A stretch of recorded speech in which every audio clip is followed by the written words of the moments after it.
pindutin tatlong guhit sa taas. Pindutin din setting. Hanapin ang pangalan natin, guys. Ayan, guys, hindi ko makita, kaya ayan. I-search na lang natin. I-type dyan ang new name para lumabas, guys, yung name.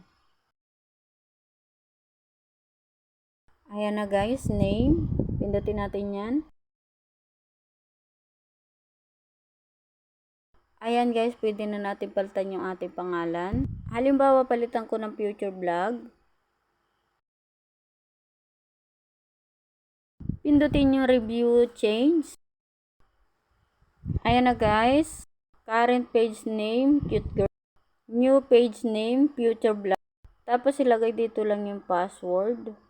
Then, save change. Ayan, okay na siya. Balik tayo. Tingnan natin kung napalitan na yung pangalan. Sana may natutunan kayo. Pa-subscribe at like. Ayan, guys, napalitan na yung pangalan ko. Salamat!